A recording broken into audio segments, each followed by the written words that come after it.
언시국TV 핫 인터뷰. 오늘은 전라북도 장수에 왔습니다. 장계성당의 주임 신부이자 천주교 정의원 사제단 홍보위원장인 송연홍 신부를 만납니다. 같이 가시죠.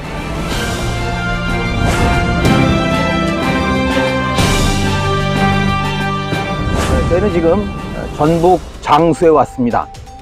장계성당의 송연홍 신부님을 만납니다. 신부님 안녕하세요. 네, 반갑습니다. 네. 송 신부님은 천주교 정의원 사제단 홍보위원장을 맡고 계시고 한때 비대위원장도 지내셨죠? 네. 예. 자, 이 성당 보시면은 이 정면에 윤석열을 파면한다 이런 플래카드가 걸려 있습니다. 아까 여쭤보니까 한 달쯤 됐다 그러더라고요. 네. 이거 파면 전부터 걸려 있던 거죠? 예, 전에 봤어요. 네. 그 전에는 뭐 구속한다. 예. 그래서 여쭤보는데 윤석열이 헌재 재판관 전원 일치 결정으로 파면됐습니다. 네. 한 줄 평 해주시죠. 잠잘 수 있어서 좋았습니다. 요새 발 뻗고 좀 주무십니까? 네. 예. 많은 국민들이 그럴 것 같습니다. 네. 그런데 말이죠.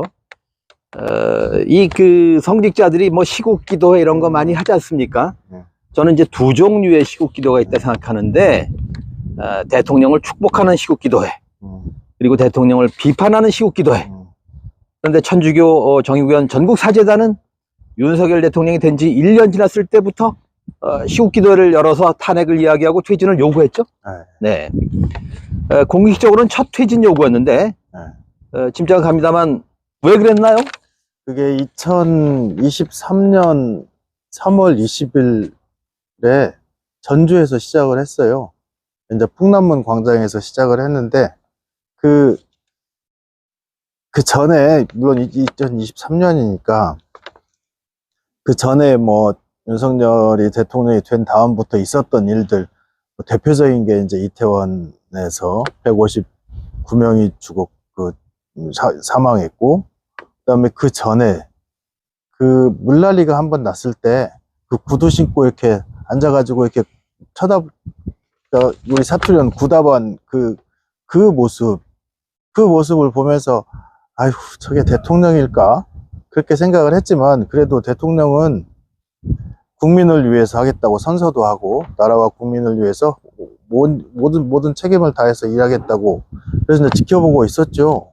근데 이제 그 첫 번째 시국미사를 하기 전에 어떤 일이 있었냐면, 그게 3월 1일 연설 때 일본 사람이 아니라 일본 사람보다 더한 일본 사람 얘기를 했어요. 그때가 아마 위안부하고 강제징용자들 배상하는 거 일본 책임이 아니라 우리 책임이고, 우리가 몰라서 그런 거고, 그래서 우리가 우리가 스스로 한다 뭐 그렇게 얘기를 해서 그때 그 말을 듣고는 더 이상 이거는 한국 사람이 일본 사람이구나, 이거 우리가 나서서 뭐라고 해야지, 안 그러면 안 된다 라고 해서 3월 20날 월요일 날 그때 이제 처음 시작을 하고, 4월 달부터는 이제 그 전국을 돌아다니면서 시국미사를 했는데, 저도 한번 쉬어봤어요. 네. 28번인가 했더라고요. 예. 2024년 3월까지 보니까 2주일에 한 번씩 했더라고요, 평균. 네. 그때 이제 처음에 시작할 때는 신부님들이 아니 1년도 안 됐는데 무슨 퇴진이냐, 그 다음에 퇴진을 넘어서 탄핵까지 말을 했거든요. 네. 처음에는 신부님들이 그건 넘어가는 거 아니냐고, 그래도 그냥 뭐 반성을 요구하고 뭐 그런 식으로 가면 안 되냐 그랬는데, 그냥 퇴진으로 갑시다. 퇴진, 그 다음에 탄핵 그 얘기를 하고. 근데 이제 하면 할수록 주마다 꼭 무슨 일이 터져요. 꼭 일을 만들어주고 무슨 일을 터치고 해서 퇴진이란 말이 자연스럽게 썼고, 우리가 아마 처음 퇴진이란 말을 썼고 그 다음부터는 다 같이 그냥 쓴 것 같아요. 그리고 탄핵이란 말도 그때 우리가 처음으로 사용을 했고요. 네. 돌이켜보니까 해안이고 선견지명이었습니다. 그럴 수도 있죠. 네. 그런데 그 결과 이른바 노상원의 수첩에 정의위원 사제단이 통으로 수거 대상에 올랐습니다. 방송 용어로 통편집 당할 뻔한 거죠. 이거 뭐 표현이 좀 그렇지만은 말하자면은 그 순교당하실 뻔한 거 아닙니까? 이거 뭐 박정희 전두환 군부정권 시절에도 없던 일이지 않습니까? 심경이 어떠셨습니까? 그 말 듣고 설마 했어요. 설마. 아니 설마 거기 수첩에 천주교 정의구현 사제단 써있길래 나는 아니겠지 그렇게 생각을 했는데 지나가는 말로 네가 1번이요 1번. 그래서 아니 우리가 한 말이 뭔데, 그리고 그 2년을 넘게 성명도 내고 미사도 하고 또 얘기도 하고 했는데 아무 말도 안 하고 있다가 이제 죽이려고 작정을 한 그 생각을 하면서 듣고는 있었구나. 다 얼마나 눈에 가시였으면 죽이려고 했을까. 근데 뭐 크게 걱정을 안 한 게요, 차라리 잘 됐다 그 생각을 했어요. 그리고 분명히 신부님하고 그 얘기를 했는데 저 오래 살겠습니다. 죽을 뻔했다가 살았어. 그리고 솔직히 신부님들은 그 순교 그 얘기를 영광으로 생각을 해서 죽인다고 그러면 아이고 죽여라고, 그 다음에 뭐 데리고 가서 고문을 하든 뭐 박해를 하든 다 뭐 더 영광이고 더 좋은 일이고, 나를 위한 것도 아니고 사람들을 위한 건데 더 좋은 일 했구나. 그리고 또 그 생각은 했어요. 앞으로 더 좋은 일 많이 하라고 살려두시는구나. 그 생각을 했죠. 그러게요. 정의구현 사제단의 입이시니까 사제단 신부들 가운데서도 영순이었을 것 같습니다. 아마도요. 네. 전부 한 1,500분 가량 되십니까? 전국의 신부님들이 한 5,000명 되는데 네. 전부 다는 아닐 거고 아마 그때 1,400명 정도 네. 그 서명을 하셨는데 아마 네. 그 정도 될 거예요. 그래도 한 3분의 1 가량 네. 되는군요. 그 주교님하고는 제가 농담 삼아서도 그랬는데 네. 주교님 우리 교우 없어질 뻔했어요. 우리 200명 정도 되거든요. 네. 신부들이 한 240명 되는데 네. 아마 수거했으면 200명 전부 수거돼가지고 네. 우리 교우 다 없어지고 미사도 못하고 성당에 이제 신부님도 없고 큰일 날 뻔했다고 농담 삼아서 말씀을 드렸어요. 그러네요. 그러니까 이제 전북 교구가 그렇다는 말씀이시죠. 그러니까 다른 지역보다 더 유독 같은 참여 신부님들이 많았군요. 예. 이렇게 한번 여쭤보겠습니다. 이른바 성직자들이 왜 영혼의 안녕, 뭐 마음의 평화가 아니라 민주와 정의, 평화를 외칩니까? 아니, 사제들이 왜 정의를 구현해야 하나요? 맞아요. 그 이야기들 많이, 그다음에 그거와 또 함께 왜 신부님들이 정치 얘기를 강론 때 하고, 그래서 그 이야기도 많이 하는데요.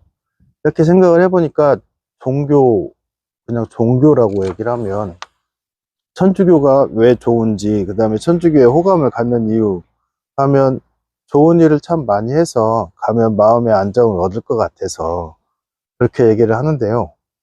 마음의 안정을 얻으려면 사람이 몸과 마음이 있다면, 안에 마음이 생기려면 이 몸이, 그러니까 어떻게 보면 내가 살고 있는 여기가 더 평화롭고 안정적이어야 내 마음도 안정적이 되는 건데, 왜 꼭 마음만, 몸은 지금 힘들어 죽겠는데 그것도 착취당하고 억압당하고 고통받고 있으면 그걸 냅두고 그냥 내 안의 것만 그렇게 생각을 하면 당연히 밖의 것을, 사람이 사는 것을, 그걸 신경을 쓸 수밖에, 관심을 가질 수밖에 없죠. 그러니까 제가 이제 가끔 강론 때도 그 말씀을 우리 신자들한테 드리는데, 아니 행복해지고 싶으면 내 주위의 모든 사람을 행복하게 만들면 나도 자연스럽게 행복해지니까. 근데 다른 사람이 다 행복한데 나만 불행하면 그건 좀 이상한 거고, 다른 사람이 다 불행한데 나만 행복하면 그건 미친놈 아니냐고. 그냥 다른 사람을 다 행복하게 하고 다른 사람이 다 웃으면 나도 막 웃으니까. 그래서 다른 사람을 먼저 행복하게 만들고 다른 사람이 편하게 살 수 있게 만들면 나도 편해지고 마음도 편해지고, 이게 신부님들이 그 사제들이 특별히 더 많이 해야 되는 이유인 것 같아요. 길거리에 나가서 진짜 사람들이 사는 곳에 가서 힘들고 억압받는 사람들, 그것도 정의는 공정한 거잖아요. 공정한 거. 나누는 것도 공정하게 나누고, 뭘 세우는 것도 공정하게 나누고, 그게 되면 다들 행복해지니까. 그래서라도 사제들은 더 밖으로 나가고, 지금 교황님도 그 말씀을 하셨어요. 길거리에서 나가는 교회가 더 좋은 교회라고, 나가라고 일부러 계속 나가서 거기서 살으라고. 네. 그러네요. 그러니까 몸이 편해야 마음도 편해지는 거고, 그러니까 뭐 빈곤이랄지, 뭐 양극화, 소외, 그렇죠. 차별, 이런 문제가 해결돼야 그렇죠. 마음의 평화도 오는 거군요. 그렇죠. 예. 알겠습니다. 그런데 말이죠. 제가 아는 어느 신부님은 이런 얘기를 하시던데 말이죠. 요즘은 성직자도 그 예언자적 소명을 하기가 힘든 시대다. 특히 서울에서 그 사목하신 성직자들은 참 힘들다. 그런 얘기 하시더군요. 이해는 합니다. 네. 그게 무슨 뜻입니까? 그 신자들이 아무래도 소위 말하는 보수 사람들이 많으니까, 그리고 봐도 성당 다니는 사람들이 조금 그 중산층 이상인 사람들이 많아서, 아무래도 이제 그 보수 쪽에 있는 사람들이 많으니까 그냥 편하게 얘기를 하면 예수님이 가난한 사람들 위해서 이렇게 하셨다, 그 말도 듣기가 싫은 거예요. 네. 그러니까 이제 신부님들이 눈치를 볼 수밖에 없죠.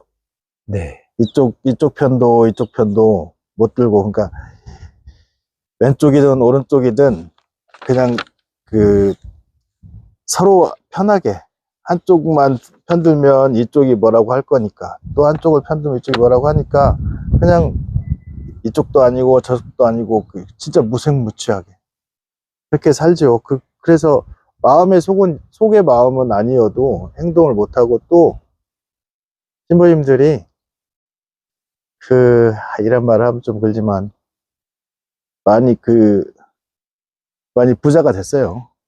네. 그렇게 되면 아무래도 가난한 사람들, 힘든 사람들은 좀 뒤로 놓을 수밖에 없고요. 네. 그렇군요. 어느 유명 목사님이 그런 얘기를 한번 하신 일인데 말이죠.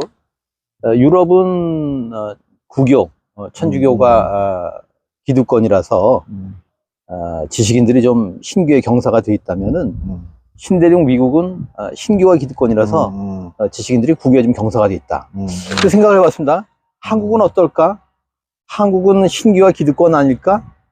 그런 생각이 듭니다. 요새 특히 뭐 전광훈 목사랄지 이런 사람들의 아주 극우적 행보를 보면은 참 개신교 문제가 많고 그 제동이 잘 안 걸린다.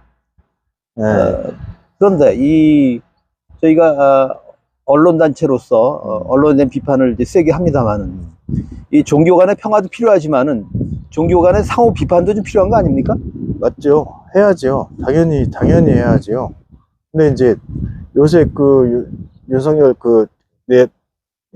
내란을 시작한 12월 3일 이후에 드러나는 이 전광훈, 소년보 이런 사람들은 솔직히 목사님이라는 생각이 안 들고요.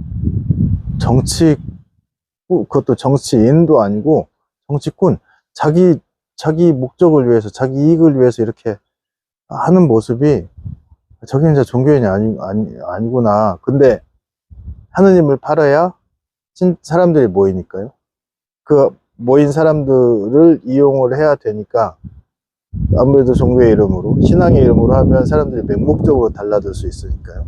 그리고 또 뭐 이렇게 집회 같은 데 갈 때 돈도 주고 막 한다는 얘기를 들으면 이건 비판의 대상이 아니고 아예 좀 과격한 말로 하면 제거의 대상인 것 같아요. 그래야 개신교도 좀 올바로 된 개신교의 모습이 생겨날 것 같아요.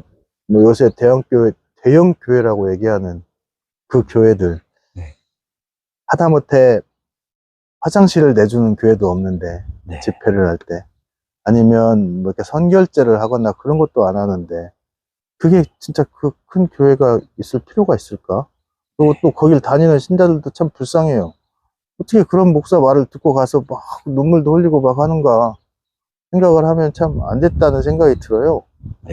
그래서 차라리 그런 교회는 예수님이 나타난다면 아마 첫 번째 타도의 대상일 것 같습니다. 네. 그러게요.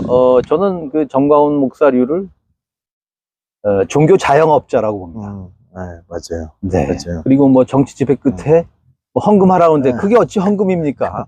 네, 맞아요. 우리는 미사할 때 헌금 안 하는데. 네.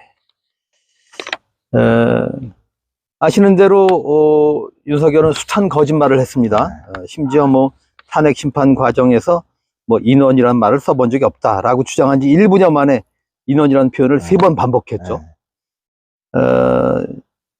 정의원 사재단의 그 시국선언이 화제가 됐습니다만은 그 중에 첫 시국선언이 뭐 어째서 사람이 이 모양인가 그랬습니다만은 인간 윤석열 어째서 사람이 이 모양인가요?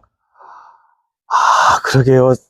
사람이라면 그렇게 안 할 텐데. 근데 그 사람한테 짐승을 빗댈 수도 없고. 제가 반려견을 하나 키우는데요. 예. 한번, 그 개 같다라고 얘기를 했더니, 어떻게 사람한테 그렇게 개 같다고. 그 반려견한테 미안하다고. 네. 그 정도의 사람이라서, 네. 어떻게 단어가 없어요. 진짜 그러니까 그냥 할 수 있는 말은 나쁜 사람이다. 참 나쁜 사람. 자기밖에 모르는, 막 탐욕이, 자기밖에 모르는 사람은 자기만 생각하고, 그 주위의 사람들은 하나도 생각 안 하고, 그냥 자기만 생각하고, 자기만 가고, 그 다음에 자기가 완전히 독불장군이 돼가지고, 자기가 말하면 모든 거 다, 뭐, 이렇게, 누구랑 얘기를 하면 1시간을 얘기하고, 55분 지가 얘기하고, 사람 5분 얘기하고, 그게 뭔, 어떻게 사람일 수 있을까요? 참, 안 됐고, 불쌍하고, 참 찌질하다는 말도 붙이기 싫은 그냥 불쌍한 사람인 것 같아요. 그러니까 예수님을 배반한 유다한테 너 배신해라 가서 나를 팔아라 라고 얘기를 하시고 딱 붙인 말씀이 너는 차라리 안 태어났으면 더 좋았을 뻔했다. 근데 윤석열도 딱 마찬가지인 것 같아요. 차라리 태어나지 않았으면 당신한테 우리한테도 좋은 일이 많았을 건데 태어나서 있는 것만으로 서로를 고생시키는 참 나쁜 사람이다. 그거밖에 할 말이 없어요. 네. 윤석열이 평생 공직에 종사했지 않습니까? 근데 공적 마인드라고는 없는 사람 같아요. 그러니까 그게 참 희한해요. 진짜 조금이라도 있을 건데. 네. 그 조금도 없는 모습이 아이고, 그리고 그 더한 것은 이제 윤석열 이렇게 뽑아서 뭘 시키는 사람들. 네. 이 사람들도 또 똑같아요. 그러니까 유유상종이란 말이 똑같은 것 같아요. 진짜 자기밖에 모르고, 진짜 그 책임감이 하나도 없고, 같이 살아가는 사람들한테, 그러니까 공감 능력이란 말도 좀 그렇지만, 누구나 다 있는 공감하는, 그 불쌍한 사람 보면, 아이고, 불쌍한 눈물 나오고, 그 다음에 진짜 힘들어하는 사람한테 가서 도와주고 싶고 이렇게 하는 그 마음도 없는 그게 사람인가. 아이고 어떻게 그렇게 살았을까 아니면 어떻게 만들어졌을까 그런 생각도 들긴 들었습니다. 근데 참 일반 사람이라면 그렇게는 안 할 건데. 네. 윤석열이 그런 얘기를 공언한 적이 있습니다. 그러니까 그걸 뭐 인사의 원칙이라고 할 수는 없겠습니다만은 당장 계엄 내란만 하더라도 이 물먹은 장군들을 뭐 승진 이런 미끼로다가 결국 사병화 했지 않습니까? 결국 본인이 그렇게 오염됐을 뿐더러 주변 사람들 그런 사람을 이렇게 포진을 시키는 아주 나쁜 인사의 전형 같은. 그러니까요. 네. 뭘 하나 잡고 있는 것 같아요. 네. 검사하면서 아마 네. 그 사람 잡아가지고 너 죄인이지 그걸로 딱 몰고 가는 그걸로만 사람을 만난 건 아닌지 참 참 나쁜 사람이에요 진짜. 네. 근데 임명직일 땐 임명권자가 임명을 했습니다만은 어쨌거나 선거를 통해서 당선됐지 않습니까? 우리 국민들도 좀 경각심이 필요하다는 생각이 듭니다. 더욱이 그 종교인들은 이 무속에 사로잡힌 사람이었지 않습니까? 왕자 그리고 나왔던 사람인데 이 종교인들 말하자면 캐톨릭뿐만 아니라 그런 그 무속으로부터 좀 거리를 둬야 될 사람들한테 신앙을 가진 사람들한테 조금 경계의 말씀을 좀 해주시면. 진짜 조심해야. 그 정치와 종교는 뭐 분리되어 있고 어쩌고 그걸 다 떠나서 그냥 일반적인 사람들한테 부적은 우리 천주교도 그 부적처럼 사람들이 여기는 게 있어요. 우리 묵주를 가지고 다니고 기도하고 뭐 하는데 그게 진짜 부적 같은 의미도 있기는 있지만 그래도 그 하나님께 기도하는 마음이 더 큰데 이번에 그 윤석열과 그 김건희 여기는 부적이 진짜 영화에나 보는 그런 것 같아요. 그 무당이 나와가지고, 무당이 무슨 뭐 신점을 하고, 무당이 막 날짜도 잡아주고, 그래서 점집을 좀 홍보해서 점집을 널리 알리려고 그렇게 했나. 근데 그게 실제적인 삶에선 떠나 있잖아요. 그 안소니 드멜로라는 신부님이 그 나쁜 종교와 좋은 종교 그거를 조그만 우화로 하나 쓰셨는데, 조그만 썼는데 뭐였냐면, 이제 애들이, 꼬마 애들이, 그러니까 자기 아들이 밖에서 놀다가 늦게 들어오니까 컴컴에도 안 들어오고 하니까 엄마가 그 아이한테 밤에 해가 지면 그 다음에 유령들이 나타나서 니네 같은 애들 잡아먹는단다. 그러니까 이제 애가 겁먹어가지고 해 지기 전에 쏙쏙 들어왔어요. 근데 문제는 얘가 이제 커가지고 청년이 됐는데도 해가 지면 들어와요. 무서워서. 그러니까 그때 이제 부적을 하나 써주면서 이 부적 가지고 있으면 너 나가도 된다 해가지고 다니는 거예요. 그러니까 마찬가지로 이 윤석열이나 여기가 그 무속에 그 되면 그 따르는 사람들, 그 믿는 사람들 다 그쪽으로 들어가서 진짜 과학적이고 뭐 그런 걸 다 떠나서 그냥 비이성적으로 믿는 거잖아요. 이성적으로 생각을 하고 믿어야 되는데, 그러면 사회 전체가 완전히 이상해지는, 진짜 뭐 신석기 구석기 시대로 다시 돌아가가지고 제사장이 얘기를 하면 다 낫는 거다. 그 다음에 병원 갈 필요도 없이 이렇게 와서 나한테 나 좀 고쳐주세요. 부적 가로 먹어. 아니면 뭐 써. 이렇게 하면 되는, 정말 말도 안 되는 세상이 되죠. 근데 그걸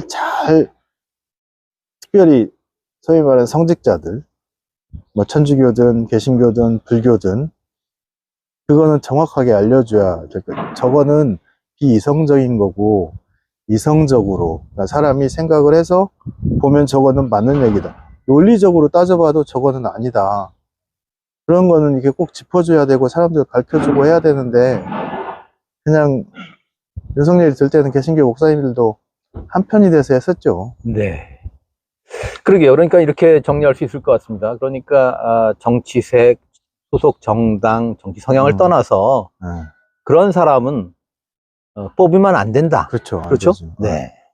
무속에 사로잡힌 사람은 절대 안 돼. 종교에는 뽑으면 안 된다. 안 되죠. 네. 박근혜 때도 그랬잖아요. 네. 박근혜 나중에 보니까 뭔 오방색인가 뭔가 막 해가지고, 예. 아유 참.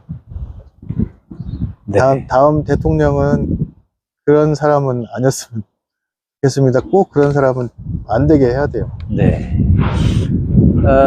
저는 그 예수님, 이 세상에 오시던 예수님은 이 약자 편에 서셨다고 생각을 합니다. 그래서 여쭤보게 되는데, 예수님 지금 이 땅에 오신다면은 어떤 말씀을 하실 것 같습니까?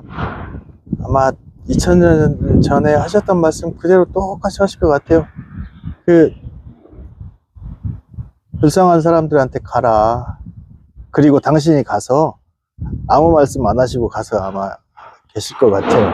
그 이태원 참사 그 유가족들, 뭐 좀 멀리는 세월호 그 유가족들, 그 다음에 그 물난리 나가지고 이번에 산불, 그런데 그냥 사회적 약자들이 있는 곳이면 가셔서 그냥 그 사람들 이렇게 꼭 안아주고 그 사람들 힘내라고 해주고 그 자리에 아마 계실 것 같아요. 그리고 또 그 말씀하신 예수님 말씀 중에 가장 작은 사람 하나에게 해준 것이 바로 나에게 해준 것이다.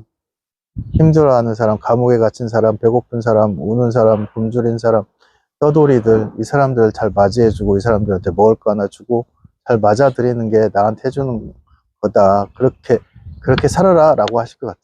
네. 조금 덧붙인다면, 그렇다면 지금 이 시대 신자들은 뭐 가톨릭, 개신교 가릴 것 없이 혹은 다른 뭐 불교랄지 예수님의 권면은 약자 소수자 편에 서고, 그렇죠. 참사당한 사람들 옆에 가서 같이 먹고 마시고 울어줘라, 이런 말씀을 받습니다. 그렇죠. 예. 윤석열 정부의 뭐 외교, 안보, 경제, 민생, 복지, 이 총체적 난국이었습니다. 가장 심각하게 보시는 문제가 뭔가요? 저는 그렇게 막 복잡하게 생각 안 해서요. 간단하게 생각하면 사람들 사는 게 잘 문제죠. 그러니까 그걸 민생이라고 하면 민생이 가장 힘들죠. 그 뭐 경제가 어려워서 그건 이제 경제학자들이 하는 얘기고 외교도 마찬가지. 근데 가장 힘든 거는 정말 힘들어요. 우리 동네를 봐도 가게가 문을 닫고 가요. 딴 데로 가요. 그러니까 사람들이 힘들다 얘기는 하지만 진짜 힘든 얘기들은 안 하고 그냥 어떻게 버텨내거든요. 버텨내는데 제일 먼저는 민생인 것 같아요. 민생. 그 약자들한테는 좀 더 잘해주고 강자들한테는 좀 말이 그렇지만 뺏어가지고라도 그 없는 사람들 도와주고 그 없는 사람은 그러면 더 열심히 일을 더 잘 할 거니까. 그러니까 이렇게 해서 균형을 맞춰야지. 뭐 부자들은 더 잘 되라고 이렇게 감세도 막 해주고 예. 그러면 이 사람들만 다 나가지. 여기는 있는 것까지 다 뺐잖아요. 네. 저도 세금을 내는데 뭐 저는 얼마 안 되니까. 근데 상관없는데 얼마나 번다고 거기서 세금을 다 뺏어가고. 그런 걸 보면 우선은 이제 사람들 사는 거, 그러니까 먹고 사는 거, 먹고 자고 하는 거, 이게 가장 먼저 잘 해야 될 것 같아요. 네. 아까 이제 뺏는다고 표현하셨습니다만, 이제 표현을 바꾸면은, 그러니까 그 합법적인 그렇죠. 뭐 징수, 네. 뭐 그에 대한 사회적 합의도 있지 않습니까? 네. 그러니까 부자들한테 오히려 좀 그 누진적인 세금을 물려야 되는데 부자 감세를 하지 않았습니까? 그러니까요. 예. 이제 윤석열 이후를 준비해야 합니다. 사회 대개혁 어떻게 해야 합니까? 핵심적인 개혁 과제를 3가지만 꼽아주시죠. 첫 번째는 이제 지금 제일 중요한 거죠. 그 내란 세력들 척결하는 거죠. 그 지난번처럼 그냥 어떻게 하다가 그냥 넘어가 버리는 거 말고 이번에는 진짜 그 얘기도 많이 하더라고요. 그 똘러랑스라는 말. 예. 그게 왜 나왔는지. 프랑스에서 그 나치에 부역했던 사람들 아주 끝까지 잡아가지고 그 벌을 받게 한 거. 그다음 독일은 뭐 지금까지도 하고 있으니까요. 네. 우리 역시 이번에는 정말로 그 내란에 협조했던, 그다음에 나서서 막 선동했던, 네. 그다음에 그 일반 시민들까지도 다 좀, 그러니까 사제가 이런 말을 하기가 좀 그렇지만 다 처벌을 받게, 벌을 받고 처벌을 받고 받아야 정리가 될 것 같아요. 그 다음에 이제 다른 걸 세워야 될 것 같아요. 그 다음에 또 하나는 뭐 언론계에 계시는지 알지만 언론은 확실히 좀 이렇게 개혁을 해야 될 것 같아요. 그러니까 할 말이 있고 못할 말이 있는 게 아니고 하지 말아야 할 말도 아주 자연스럽게 해서 그 말 때문에 그냥 착한 사람 하나가 죽고, 그다음에 완전히 무슨 몰이 하듯이 막 몰아가지고 하고, 진리는 또 캐지도 않고 진실을 찾으려고 막 노력하지도 않고, 그 모습이 참. 그리고 요새는 언론들이 뭐 그러니까 그 MBC나 그런 거 말고도 유튜브도 있고 하니까요. 언론 개혁이 그 다음에 이루어지면 제대로 사람들이 이제 서로의 자기의 생각도 이야기를 할 수 있고, 그다음에 진실이 밝혀지고 또는 거짓이 밝혀지고 그런 세상이 될 것 같고요. 그 다음에 또 하나는 검찰이죠. 검찰과 법조인들. 지금까지는 이 사람들이 검사 하나만 돼도 뭐 여기 다 붙였어요. 현수막. 누구 아들 뭐 검사 됐네, 누구 아들 판사 됐네. 근데 지금 그거 붙이면 저도 한번 가면서 아이고 저놈들 그렇게 갈 정도니까요. 거기도 이제 내려놓고 그냥 진짜 일반 공무원이 돼서 나라와 국민을 위해서 일하는 사람으로 바꿔야 되지 않을까.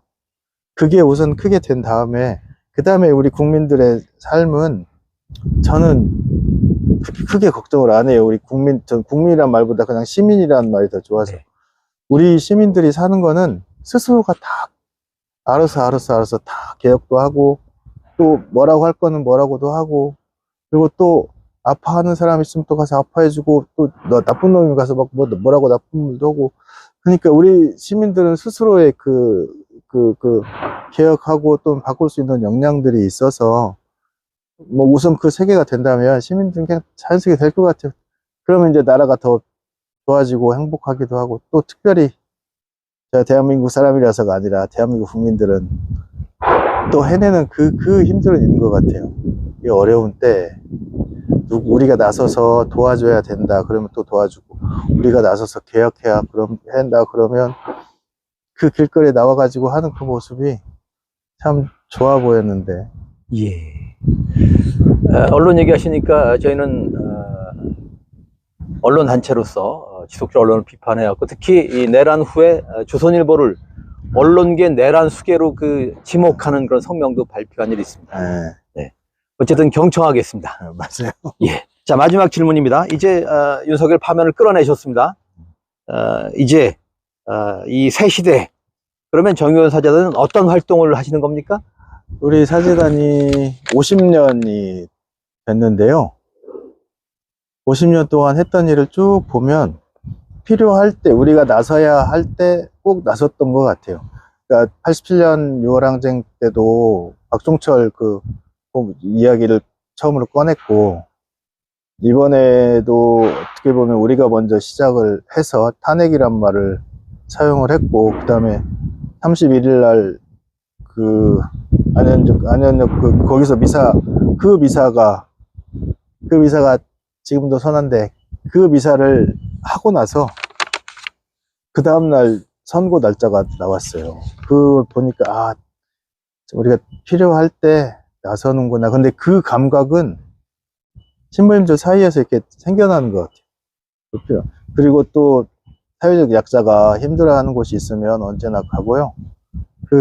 어디라고는 구체적으로 어느 때 어디라고는 못하지만, 이제 지금은 이제 어차피 새로운 대통령이 나오고, 또 새로운 대통령과 함께 새로운 시대가 나갈 건데, 그때도 그냥 예를 들면 이제 윤석열이 아니고 민주당의 정권이고 뭐 누구의 정권이고 우리가 생각하는 정권이라고 해서 뭐 이렇게 좀 이쪽 편의 눈으로, 우리 편의 눈으로 바라보는 게 아니고 역시 이제 비판의 눈으로 바라보기는 하죠.